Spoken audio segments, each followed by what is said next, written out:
Yeah, I mean, the investigation is obviously growing. This is one of the things we were talking about, is that while, the streets are opening up around the area, we do see more law enforcement coming into the area to Farragut Square and areas around it as they continue the investigation.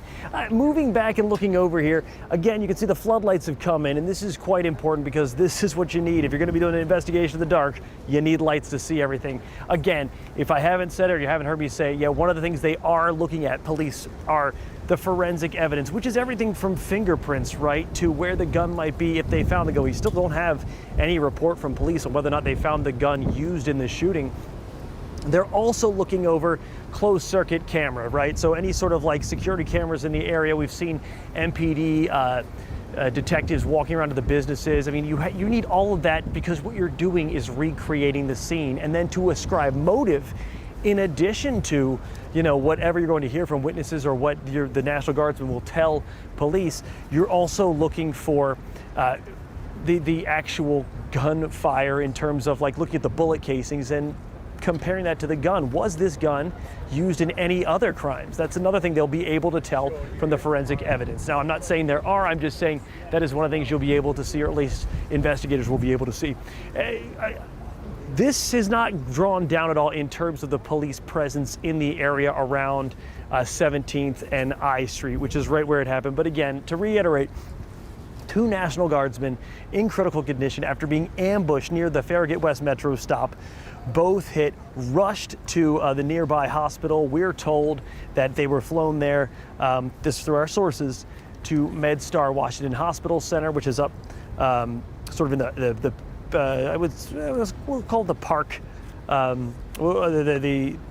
it's very much, near Howard University. I'm trying to work my head around, guys, as I'm looking through the scene and trying to do this. And the other part is that the suspect was also injured. We heard this from police. He was injured in the shooting as well by law enforcement. We don't know whether it was law enforcement or National Guards officers who are armed who shot the suspect. He was taken to GW Hospital. Our sources are telling us that as well. So we're working to get that. Now, there will be another update. It's hard to tell when these things will happen, but since this is an effort by both local and federal, it's going to take all of them to get together and kind of bring us the latest information. But we're told at some point, we're thinking around 8 o'clock, the U.S. Attorney for the District of Columbia, Jeanine Pirro, will be speaking, and then we might know a better idea of which way this investigation is going to go, because number one, it's a shooting at this point, but should those guardsmen die, this would become a homicide case, and that will change significantly, could turn into murder charges.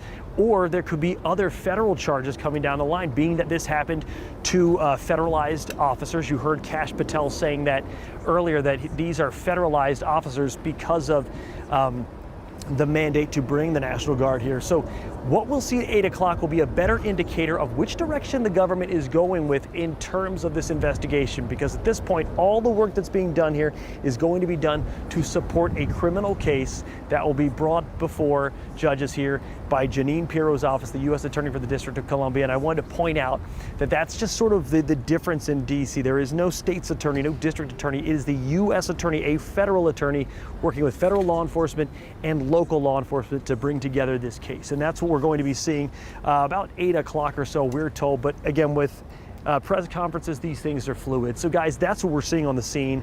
That's sort of an idea of where the investigation is going to head to. And we hope to know more at 8 o'clock, but that could just be preliminary about charges potentially. It could be information about the suspect. That's what we're trying to find out. And it could be updates on the National Guardsman status, but at last check, they're in critical condition. But for now, that's what's happening here at Farragut Square. Back to you. Yeah, if the U.S. Attorney for D.C., Jeanine Pirro, is speaking at 8 o'clock, you better bet more than likely we will get some information about the suspect here, because she is charged with prosecuting this case. All we know right now, according to CBS News and multiple sources they have, is that the suspect is an Afghan national. That is all we know at the moment. In terms of why this happened, that is still unclear, but hopefully we will learn that at 8 o'clock tonight.